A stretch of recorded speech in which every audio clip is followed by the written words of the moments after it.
we're gonna take a stab at putting our fire mud and lights on her. We've got, I think we're gonna use it too. We got a set of whips, but I'm only gonna use one on the back corner like an RC car, I think. And then I got a set of rock lights, and we got some, well, we got some halos.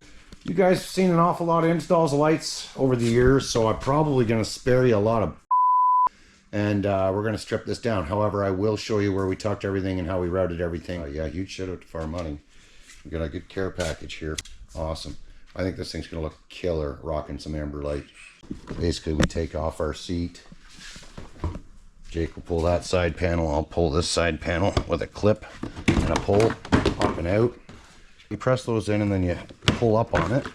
And your side is always a little bit trickier. 10 mil, 10 mil, 1 Torx underneath here, folks. And then this whole section here actually removes, and you get to see the whole airbox situation. And I love that these don't have a nut on the back that you have to try to fish to. Yeah, they're a pain in the ass. Yeah, super pain in the ass with Gen 2s. Like, they put a nut on the back of everything, even when they shouldn't have. We got some shit up in there, man. Just a little bit. From our little swamp play action there.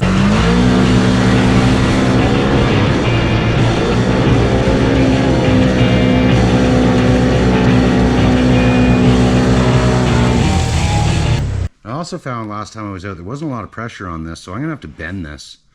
Actually, we're gonna take a stab at doing that right now. Let's try to curve that in. I think if I bend this way, it should apply more pressure. Yeah, it did. So far, this bike is a cinch to pull apart. And looking at some of the bushings and stuff we were talking about, like, you should see the access you have to the steering bushing here. Once Jake gets that 10 mil out of there, you'll see right straight down the pipe that it looks like you can change that upper steering bushing without doing anything. Look at the access there. 1 and 2. You can even get the wrench on the back. Look at that. So you didn't have that's amazing. Yeah, that's truly great. There is a wire, remember, running to the phone charger, so but it's long enough that it'll put it right here. No, it sets right back. It'll set right on back.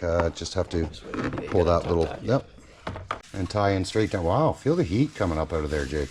It hasn't been running for that long. Just ran it down the road and back just to warm it up a little bit. Oh, that is hot. Yeah, man. It's the airbox, right? It is. Yeah, it is. So there you go. We'll grab the old plastic puller here and we'll drop those 2 inner fenders. So again, in the way of maintenance, Gen 3 impresses me. Popped off this little panel right here just to check out to see what's going on below, and there's your fuel sending unit, right? Look how easy that's going to be to get at. If you ever need to do a filter swap in there or change out your fuel pump altogether, man, that's pretty sweet. So this vent line here is the only one I got to reroute on the bike. We'll pull that up and we'll extend that on up. But this is giving you a big, huge pocket here now to hide all these god-awful electronics that go with your fire mounting lighting.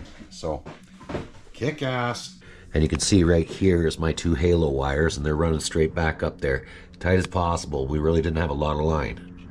And Rocklights are a looped system, so they got to go all 4 corners and then break off and come into the junction, the Bluetooth box. So pretty self-explanatory on those. We ran straight across to meet the other right through this channel here, and then alongside the top of the machine. We had to keep everything tight, kind of taking this route here, and then we actually went up and we moved a lot of these panels and got our wires down alongside of the airbox. There's just enough room to add some wiring in there, right? And then, because our halos were short, we have just this little void here that was able to fit the Bluetooth box for the harness, for the halos rather. Pretty tight space. I am going to jam some foam in there to keep it from moving back and forth, and hopefully it doesn't melt. That's that, and then this runs down and meets up here with the other box, which has all your connectors on it. And you can see that I've taken my Rocklights down this route, my Rocklights down this route. Like I said, it's a closed-in loop, so grabbed onto them there, shoot straight across there, back to this corner, came back out here, down around this side of the airbox, moving this panel, and up to that one. Very simple, really. Just hard to find mounting solutions, right? There's not a lot available. So Can-Am has some bolts that fit into the fenders and clips, and they weren't long enough to grab on. Obviously, we need another 1/4 inch, a little more actually, for the Rocklight, so we had to get some longer hardware. But that's where I've decided to put it. And then up front, we had to get the rack off, and there's one in there, and we had to again find other hardware that was longer so it would accommodate the thickness of the Rocklight. But that there is the front plastic rack where it bolts down to the frame, and we've utilized that one bolt. So we've only got one bolt on all of them, so I made sure they were pretty darn tight.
Last night we got the fire mudding lights installed.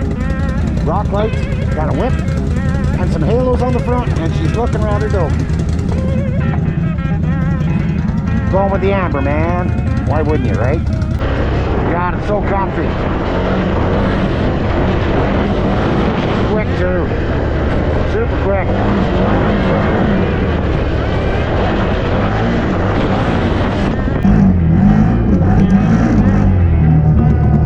With that long travel suspension, man, takes good care of the bumper jaws.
Give her the old quick slow up there, eh?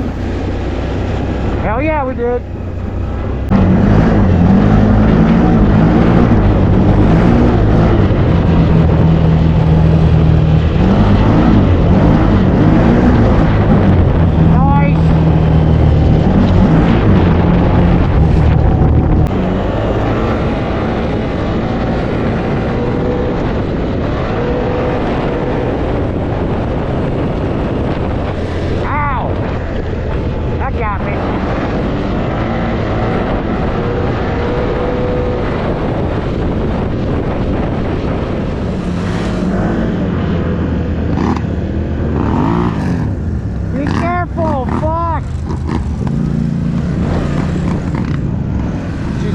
The old 27-inch. I gotta get on the horn. We'll get talking to Roger. I got a U-joint went in the truck, so I gotta get this fixed before I can head up to Barrie. But we'll get up to Barrie here soon.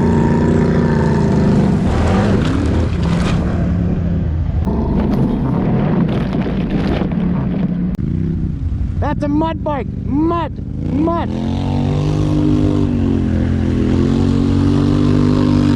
Nice. Man. Yeah. That's what I'm saying. Yeah.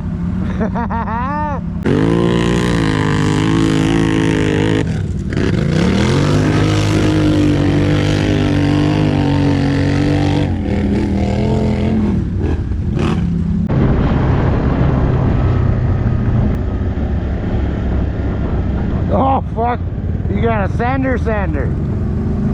Yeah, I don't know about that one.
I saw you hit two of them. I thought that was it, so I started standing up.